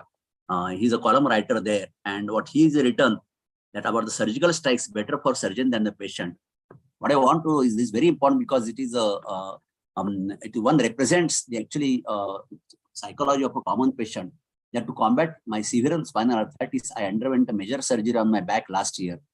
The surgeon reconstructed 3 vertebrae using titanium rods. Alas, 1.5 years later, the pain is almost as bad as before. On every post-op visit, he takes an X-ray of my back. He looks admiringly at his handiwork and almost as though he's in love with it. It looks really good, he says. Just use a better pointer. Sorry, I say, but the operation was supposed to end my spinal pain, but it hasn't done so. Don't worry, the X-ray shows you are doing fine. You will get better in due course of time, says the surgeon. In the X-ray, another admiring gaze. This operation has left the surgeon delighted without curing the patient. So that is the scene which we see in our OPD most of the time after surgery for the conservative, for the non-traumatic situations. So the doctor thinks, what is the solution? Because they also don't know what can be offered apart from the current conservative management. When we give the medicines, we give the physiotherapy, but what else can we do? He thinks that is there any conservative modality which will give long-term relief and which will reduce the dependency on the NSAIDs because of their own complications, long-term complications. So corticosteroid injections is one of the most important tools to treat such patients. But remember that it should not be used solo. It should be combined with the maintenance therapy. That maintenance therapy is in the form of either heating, proper exercises, because this word is very important, proper exercises. Then back care, back and joint care, all these things are combined together to give the long-term sustained relief to the patient. Now we'll talk only about the injection. These are the corticosteroid injections. I'm not talking about PRP, BMAC or other injections. There are different routes of the injections. Either one is intra-articular, second is a local. Local also is with needling and without needling. And third thing is the epidural injection. Now these are indicated when there is a need to reduce inflammation and improve the function in a variety of musculoskeletal conditions, which are secondary to either the inflammatory, late traumatic, or the degenerative.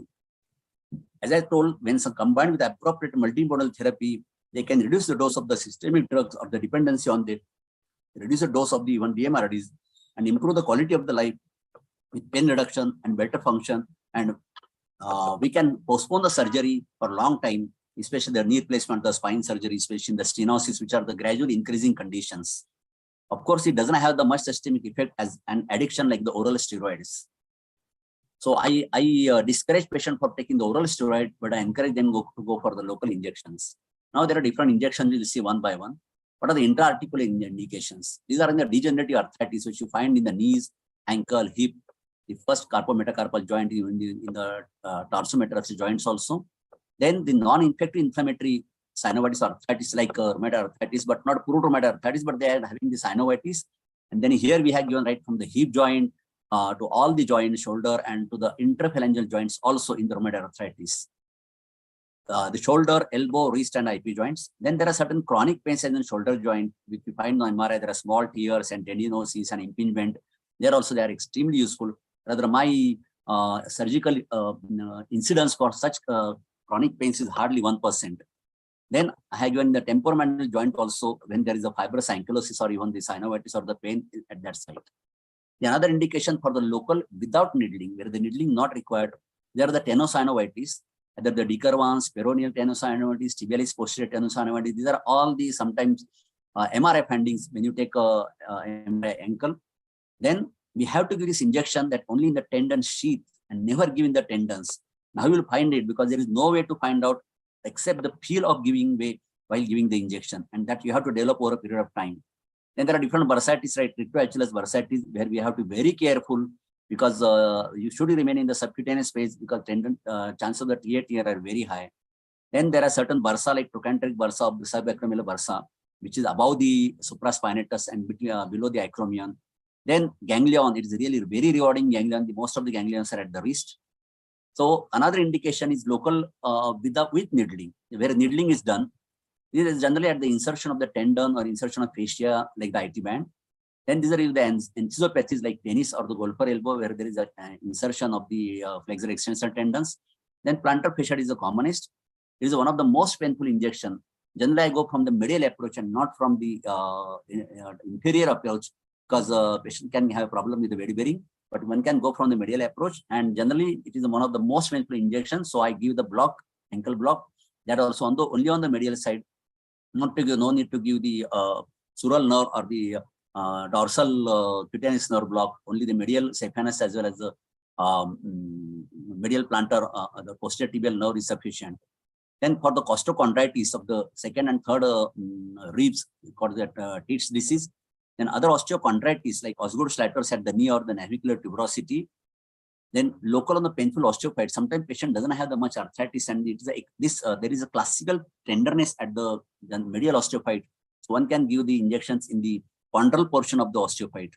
Then the chronic sprains, when the patient is having ankle sprain like ATFL at the ankle, either it may be at the tibial or at the fibular attachments. Then here also it is very useful. What is sign of the successful injection? Because we put some anesthetic into that, patient have the immediate relief. That is a sign that the injection has reached at the disease part. The patient is having immediate pain relief. Now, as far as back is concerned, cervical spine and the lumbar spine indications, they generally fibromyalgia, that is cervical and lumbar. These are the different points which are given. And second is the chronic radiating pain. About the in upper limb we call it the brachial neuralgia, and lower limb we call it the sciatica. It's just radiating pain. In the sacroiliitis, in the coccygodynia, and when there is intraspinal pathology like the disc or the canal stenosis, which is without neurodeficit, I regularly give epidural injections for the PID as well as canal stenosis. And even fibromyalgia also, there are many points which are described in the books, but only these 2 points, which is at the posterior superior, rather superior medial angle of the scapula. This is a real point, and this is only very small point of the 1 square centimeter. And similarly, there is a point at the posterior superior iliac spine. These are the 2 real points where we have to give injections to have a very good relief. And foraminal injections, that I don't give the foraminal injections. There is no need for me to give the foraminal injections. What are the contraindications? The absolute contraindication for is the infection anywhere in the body, especially the broken skin near the site of the injection, then uncontrolled diabetes mellitus or any immunocompromised condition, then unstable joints or the fracture. One should not give these. And allergy to the constituent of the drug, then turbid effusion. We have found that especially in the gout, there is turbid effusion in the first TMT joint, and there one should not give. Then unstable coagulopathy. Relative indication are the hysterical patient or the scare patient, especially in the cervical and the plantar, because the plantar fasciitis, because these are the most painful injections, and never given the prosthetic joint. Now, what is the precaution one should take before injection? For any procedure, we have to give the counseling, which is very, very important. Spend more time counseling the patient rather than the injection. Tell him that there are limitations of the injection. In certain conditions, they are gradually, progressively increasing, like the arthritis, osteoarthritis, or the canal stenosis. Just postpone the surgery. It won't. Surgery may be required, but we can postpone the surgery, because in all these conditions, revision surgery is generally required. So if we try to have a maximum possible duration of the conservative management and the relief without surgery, it's better. Then one has to explain in certain injection, there is a post-injection exacerbation of the pain. Another complication should be informed to them. From medical legal point of view, there should be a proper consent of all these things. And during injection, when the patient is having fear, we have form one thing from the yoga, that is the Adi Mudra, which I have modified. And I first get it done from the patient. And surprisingly, patient's pain or the fear goes down during this injection. Then check the BSL, as I told you, that will avoid the infection, and the strict abscess. But still, I can give the injection up to the 250 milligram% of the blood sugar. Then, especially if the patient is having diabetes or we are giving the bilateral injection, it's better to give 3 days of the preventive antibiotics. Then, while giving injection into the joint, as I told you, we can give right from the temporomandibular to the IP joints. But the injection should go into the cavity. That is very important. It should not go in the capsule or in any other intra-articular structures, not in the synovium, ligaments, or the tendons. Sometimes one has to use the image intensifier, especially for the wrist, ankle, small joints, and even for the hip and the shoulder, where I use the additional arthrography dye. And I ensure that the injection has gone direct into the joint. This is arthrography which is showing the injection has gone into the joint here. And in the ankle is not required. If you find the needle directly in between this, and when you inject, you are finding suddenly there is a give way and no resistance while giving the injection. Rarely one should go for the ultrasound guided, especially in the shoulder, but because of PC pendant regulation in Maharashtra, most of the orthopedic surgeons don't have the ultrasound. What is I have found that methylprednisolone is more effective than the triamcinolone. Generally, I use 2 cc of the lignocaine or 1 or 2 cc of methylprednisolone with the waterfall injection where the volume is required. But for the retro HLS, I use hardly 0.2 or 0.4 cc of the methylprednisolone because it should not go seep into the tendo HLS. Now, this is as I told you, in the ankle, one can give with the Shyam control. And here, as I shown you, you can find the fluid which is accumulated here in the rather inferior pouch of the shoulder joint. And there you are sure that your needle is into the joint. And sometimes you are finding even the whole appearance of the shoulder joint. Then intraarticular injections in the joint. Generally, I use the arthroscopy portal for the knee, shoulder, or wrist, or the ankle. You aspirate the joint whenever possible, because if there is a large effusion, especially in the knee joint, you remove the maximum possible fluid. Here I use the suprapatellar, when the effusion is more, I use suprapatellar approach because it's very easy to remove the effusion. And then you can give the injection to avoid the dilution of the fluid. One has to remember that all these are the blind procedures in the intraarticular. And as I told you, it should not go in the capsule or the ligament. So the feeling of the give way, very important. Especially sometimes you get the feeling of the suction that, and then you can inject there. And after injection, you move the joint in full range of movement to have the better diffusion of the drug into the whole joint. And next injection can be given of the interval of the generally 3 weeks or the 2 weeks. Now, this is one of the video that intraarticular injection of the knee joint. Oh, it's not working. Okay, I'll show you video here.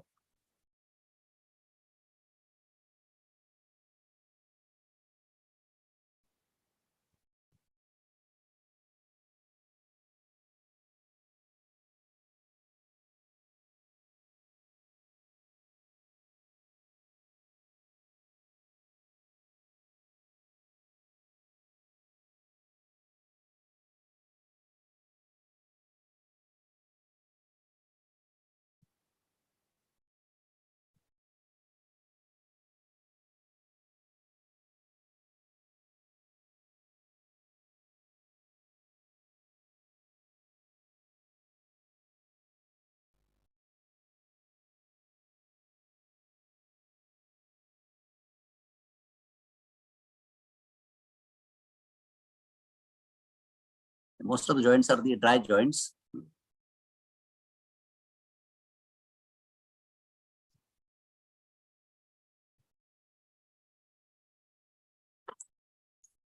Right.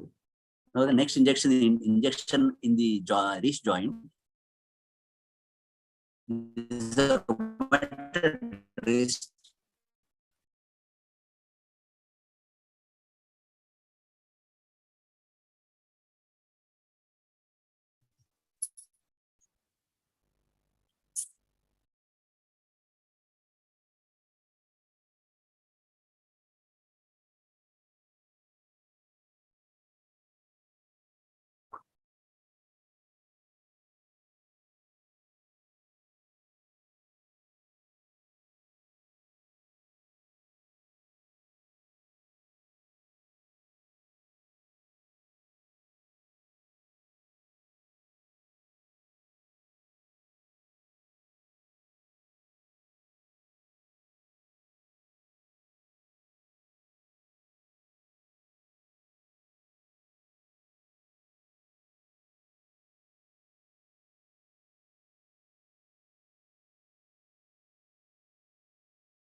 One assistant is giving the traction. Sometimes I give the traction myself.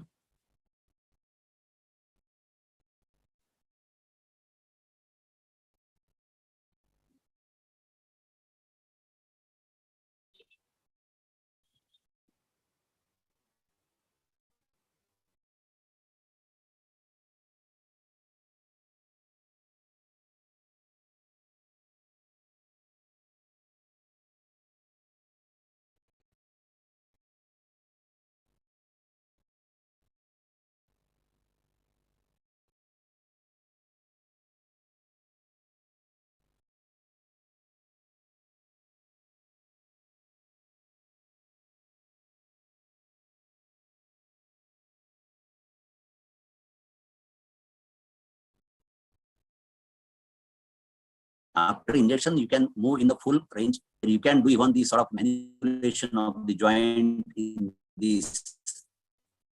And you can the palmar flexion as well as such a complete dorsiflexion. One can go for that. Now next is only the ganglion. Here there is ganglion, which is the commonest site on the volar side as well as the dorsal side.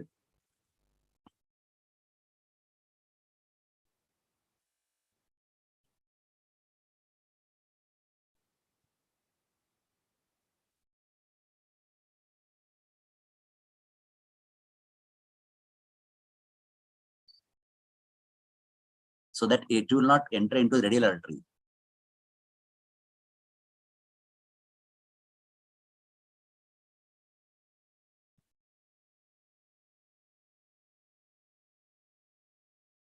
So that there the patient shouted because it got broken. Not only injection, it should break.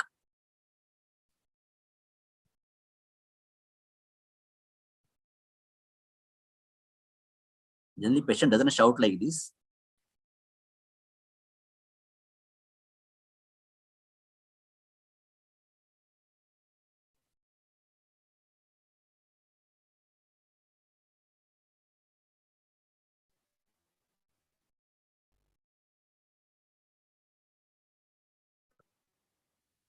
Now we'll go for the local injections of the tennis elbow, where I use the multiple needling technique as well as the injection. Now here we have to find the point of maximum tenderness, and one has to inject there. There also we do get the grating sensations at that site, and you have to just go on doing go on injecting at that, around that area. And when you feel the junction between the tendon and the bone, there is always a cartilage metaplasia, and there one can give the injection. So that is the tennis elbow, where you can give massage later on, and you can immediately examine patient for the forced dorsiflexion as well as the passive palmar flexion. The patient gets good pain relief.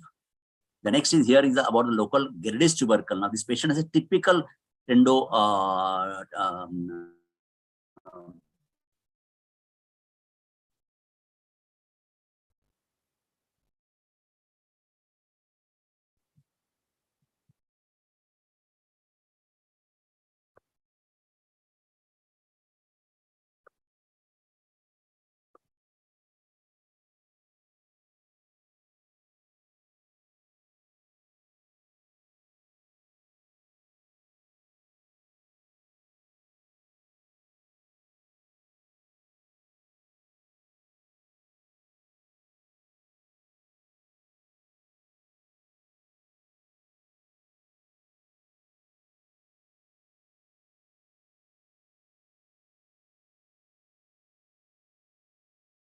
whenever there is insertion anywhere, we can go for needling.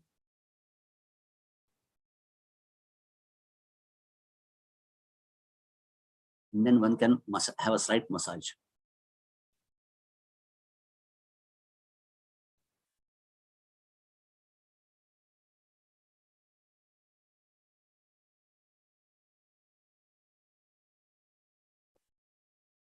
So next is about the fibromyalgia. As I told you, there are specific points of the fibromyalgia, which I call the trigger points.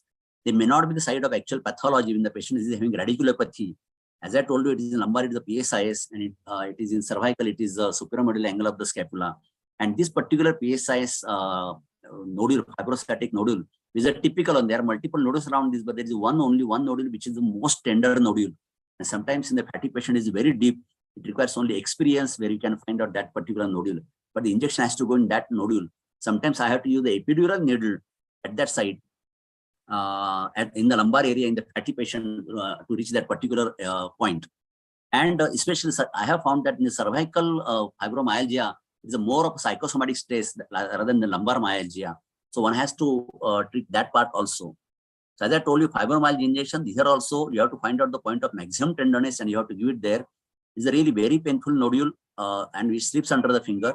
There, as I told you, I require epidural needle, which has to reach up to the bone. And there, just like in a tennis elbow, you have to do the multiple needling, get grating feeling, which is better. You can feel better with the experience. Inject half cc with every needling. Is that most painful at the scapular area and can cause in some of the patients, about the 4 or 5% patient, transient intercostal spasm, especially in the very anxious patients, but that reduces within 10 to 15 minutes. I'll show you the scapular injection. How I give this prone position.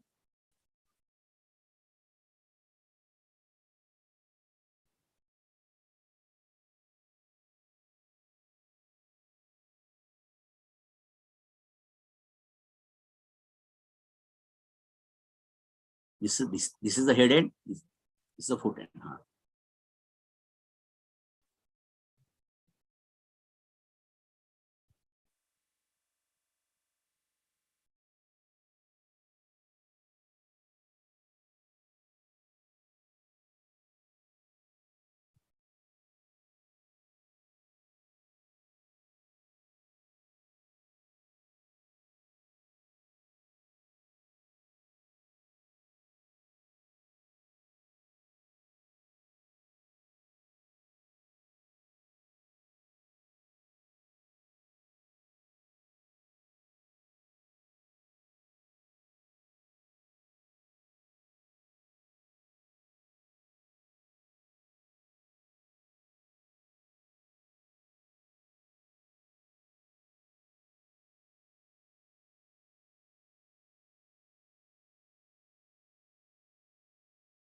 Because the patient is already having their anesthetic there, patient doesn't feel pain on that particular grating. Similarly, this is a posterior suprailiac spine injection. It is not much separate.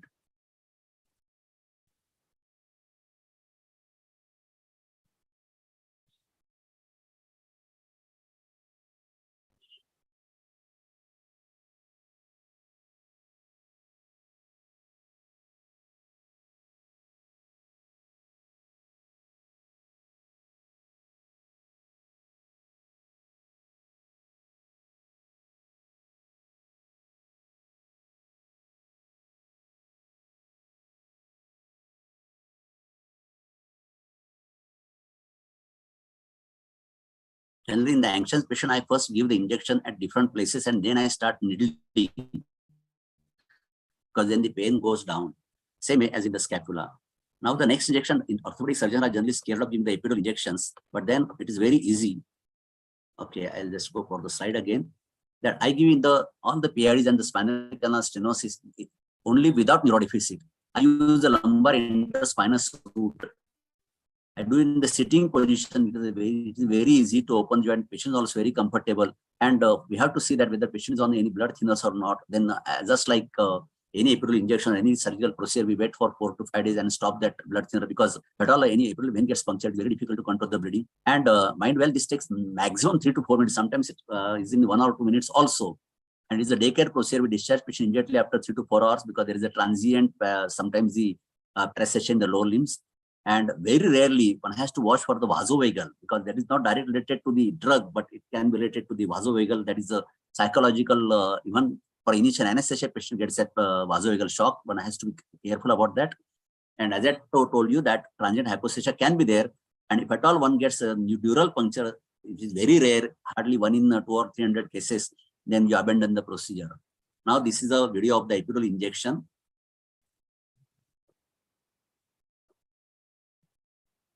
I have given already local anesthesia.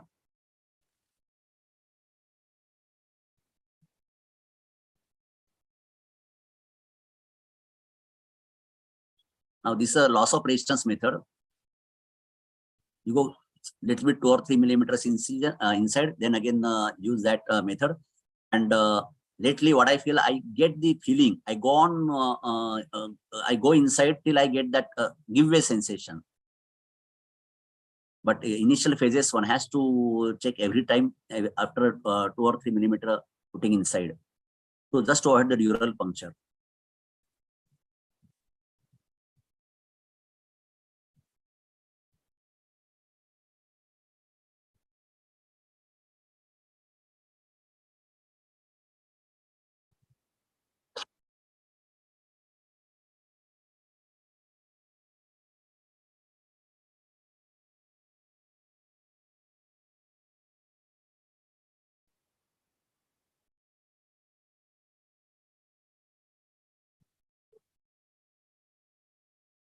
No need to put rapidly because sometimes that itself can cause a vasovagal. then you can make the patient sit for is over. Yeah. Generally, I give at least 1 or 2 injections per day. Now, what are the complications is, as I told, there is immediate difficulty in the breathing and he feels scared, rather he can't breathe, but nothing to worry about that. There was anaphylaxis surprisingly for in 3 patients, but then probably it is because of the, what you say, that not because of the drug directly, but preservative, it can have an anaphylaxis. Where in certain patients, you can have a post-injection exacerbation of the pain due to rebound inflammation. One should be used, in certain cases, I use the BP. We can also, the patient is from the long distance to remain the action for at least 3 to 4 hours till they reach their home. What we do is we start immediate oral anesthetics and ask the patient to take cold compress for about 2 days, but in a weight-bearing joints, avoid excessive loading area or for that joint for 2 to 3 days. And we warn the patient that he can have transient mild hyperglycemia for a few days for diabetic patients. Then there are delayed complications which are mentioned, that the infection, the local immunosuppression, but this is not been observed. And local immunosuppression or sometimes the cartilage suppression, which is told that is a reversible. If you don't repeat within first 15 days, it is reversible. For subcutaneous area like the retroacheus bursitis or for the decurvans, then patient can have a white spot for some time, but that is a little bit less with the prednisolone as compared to the retroacheus. And even for the golfer elbow, which is a little bit more superficial as compared to the tennis elbow. And this white spot can last for 6 months. So use diluted one as far as possible and use very less, 0.2 to 0.4 cc. And of course, you take the consent before that. Tendon attrition, even in the literature, the rate which is given is much less, that less than 1%. That only happens because it's injected into the tendon or around the tendon and excessive exertion, and generally in the tendoacheus. Cartilage suppression is said, but again, literature it is given only 0.8%. It's a transient, reversible in 3 weeks. So, and second, another reason is the patient start increasing use of the joint because of his pain relief.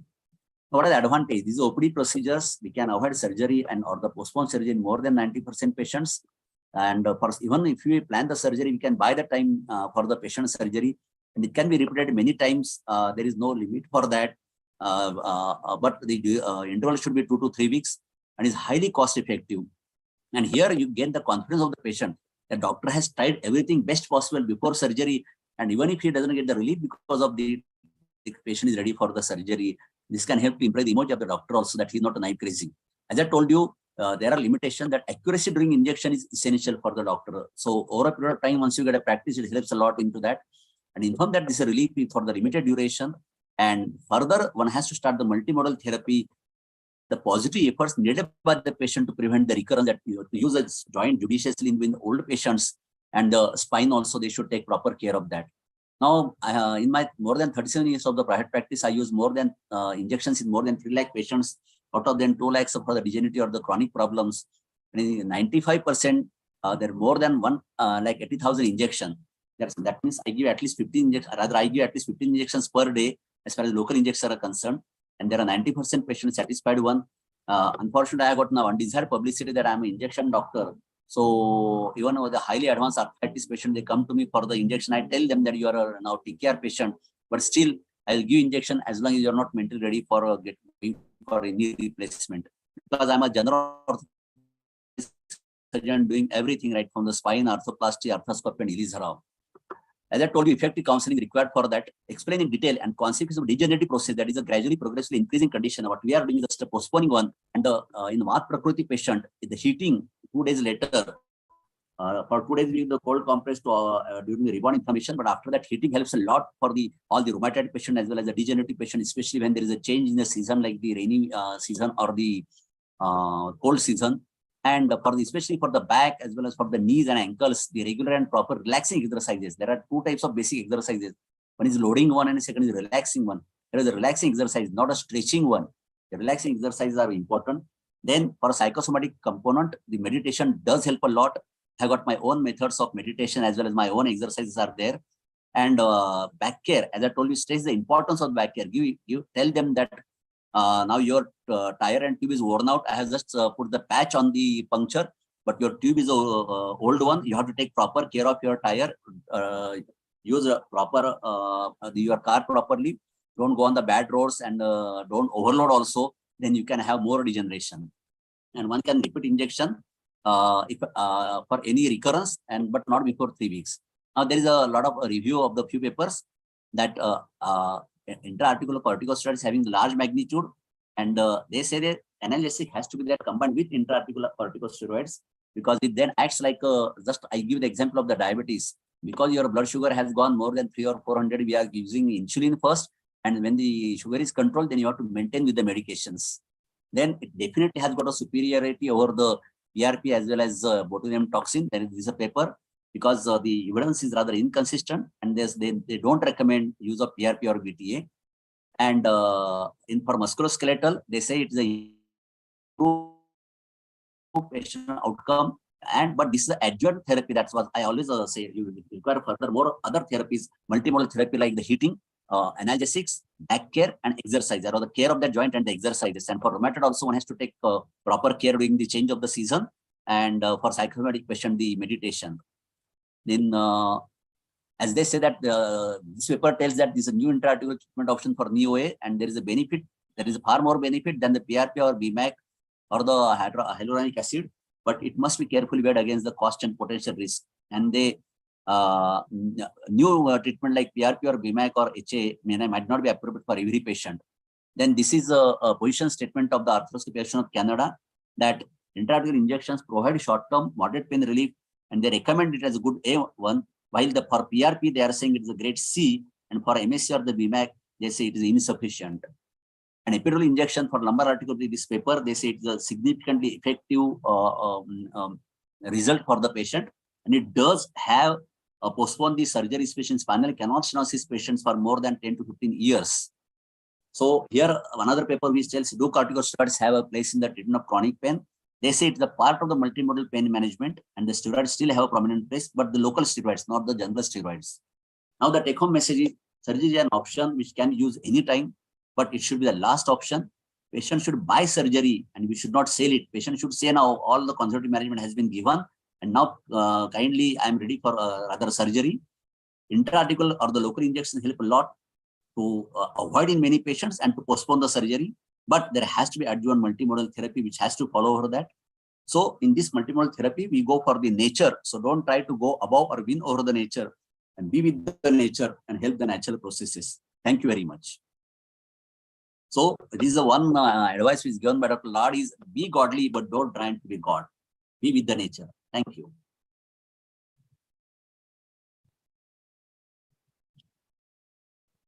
Thank you, Karne sir.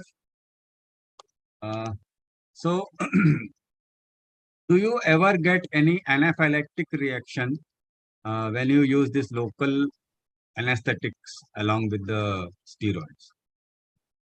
As I told you, in 3 of the patients, we have got anaphylaxis, but see, the treatment of the anaphylaxis is the steroid. So steroid cannot give the anaphylaxis. So it is a preservative which is used for the steroids. Steroids, or even maybe for the lignocaine or sensorcaine that might have given him. Rather, in one of the patients, I have to put the tube. The patient has got such anaphylaxis, but it is very rare. As I told you, out of rather more than 2 lakh patients, hardly 3 patients have got it. But you should be mentally prepared for everything. Rather, in one of these, after epidural injection, of course, the patient was already operated elsewhere, and he has got severe adhesions everywhere. And he was HIV also. But in him, we got a severe reaction that we have to put him a tube for epidural injection. But that is for like any other anesthesia. So you recommend it to be done in a setup where we have all the backup facilities, not only in like. Do you recommend to do this in clinics where we don't have all this? See, these days, even the CPA or all these things, they are saying that all the clinics should be occupied, or rather should be, there has to be a provision of the treating anaphylaxis.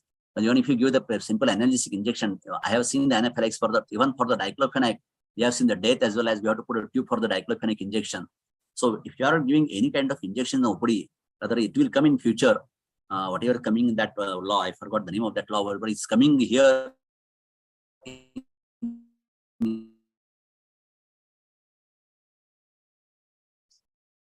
Maharashtra, then because if they're in Delhi, every clinic has to be occupied with all this such management very.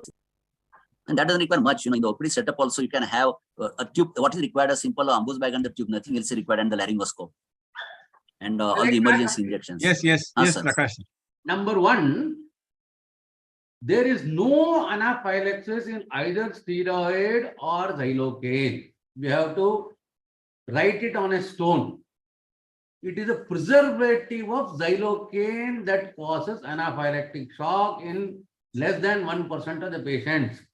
If you use cardiac xylocaine or xylocard, you will never get anaphylaxis because that is preservative free. Only problem with xylocard is it's a 20 ml vial and you cannot use it for more than 1 day because even if you keep it in the fridge, after one injection, you'll start getting fungus. My vial, connection is unstable, or sir, I can't hear sir's voice. My voice not clear? Sir, L Prakash, your voice is clear. Karne sir, तुमचं थोडंसं हे आहे. So the basic idea is if you do not discard the xylocard, next day it will get fungus. So xylocard has to be used and thrown away. People are using xylocaine only because they want to use it for more than 1 day. With xylocaine and steroid, patients get a syncopal attack, which is not anaphylaxis. A syncopal attack is sudden disappearance of pain. Give them a syncope, a head raise, and give a little adrenaline, and the patient will become all right. That is vasovagal. That is vasovagal. That's a vasovagal attack. Yeah. So I do not use conventional xylocaine with preservative for any of the blocks which we do, portal blocks which we do. I charge properly and I use xylocard, which is preservative-free xylocaine and steroid. And in a combination of preservative-free xylocaine and steroid, you cannot get anaphylaxis. That is a good suggestion. Rather, we have started doing xylocard for the epidural now. Yes. Because we may puncture the epidural vein. So after that particular test check. Our conjuicy that after using 2 ml, we have discarded 18 ml. And we can't use big ampoules the next day. We are doing the conjuicy. That's just and once in 10 cases or 1 in 100 cases, we are facing the trouble. But within 24 hours, it gets fungus. Within 24 hours, you get fungus. That isn't a preservative. Xylocard, if you don't finish in 24 hours, it will get fungus. You will get fungus layer on the top. Even if you keep it in the fridge. Okay. So that is a good suggestion. Has got that parabiran something, which is a preservative. You have given to me. That is a good suggestion. You have given to me. So that is the reason why we get the anaphylaxis. Again, if you dilute xylocaine to 0.5%, effect is the same, but chances of even vasovagal and syncopal attacks are very, very low. Because in our portal blocks, we give some, in a particular patient, 10 spots, 12 spots, and 10 ml, 12 ml, we are giving at different spots. And then there are clinicians who are giving 100 patients in a day, 50 patients in a day, and they are now giving for the last 1, 2, 3 years, and they have not had a single problem. So anesthetists have learned from us how to avoid anaphylactic shocks. So I always say that training is required for every general practitioner now. General practitioner also should understand how everybody should know it. Even dental surgeons now are learning how to treat anaphylaxis. Don't use xylocaine, use xylocard. It is little, it's only 10% more expensive per vial to vial. But because you cannot, unless you have a roaring practice where you're using the same vial on 10 patients in a single day, you have to throw it away. Same with clonidine. 1 2 ml vial has got 200 micrograms. You're only using 20 to 30 micrograms per patient. So if you're getting 2 patients, balance you have to throw away. You can't store or save. These are only small tricks. Right. Karne's talk was very, very good, and I think you have went in very detail. And I should thank you that you've done a very good job. And together we'll do a very good work on office orthopedics. So Ashok's question basically, actually what Dr. Karne sir has taught is an office orthopedic procedure. You do not need a theater, you don't need an endoscope, you don't need to intubate the patient, you don't need laryngeal mask, you don't need oxygen cylinders. But one in a while, if something happens, you must have the IQ to head raise, give adrenaline, and have an anesthetist on call who will come within a few minutes to intubate a patient should it be needed. So we should always have somebody on call to help us, but doesn't mean that I have to make him sit in our OP for the whole evening, waiting for something to happen, but it's not going to happen. So We ask the patient to wait for 10 minutes. After all those procedures, you wait to ask the patient to wait 15 For minutes him. before sending them Within home. 10 minutes, if nothing happens, then nothing happens afterwards. 15 minutes. All my patients wait 15 minutes in the post-op room, and they come back and I take a video of their movements or whatever and record their statement saying that yes, before the injection I was like this, after injection I'm like this, then only I send them. Right. Thank you, sir. Thank you, Dr. Karne. Thank you, Dr. L Prakash, for a nice discussion also. So for this month, for last 4 weeks, we are having this seminar on office orthopedics. Thank you, West Zone Indian Orthopaedic Association for supporting us in this venture. I also like to thank OrthoTV, Neeraj and Poonam, who are there to help us. And I declare this session to be closed. Anything else, Dr. Karne? No, any questions on this? Sir, yeah, online Facebook I have or not. this YouTube? No. Yeah, Poonam, Miss Poonam, do we have any questions on YouTube or Facebook? I think they are not online. So No, they are not online. Yeah. No problem. Okay. Because Thank we have you got so much, 171 views. Good. Yeah. Thank you so much, sir. Thank you. Thank you all of you. Yep. Thank you. Thank you. Thank you, sir. everybody. Thank you, Thanks. Karne. Thank you. Yeah, thank you.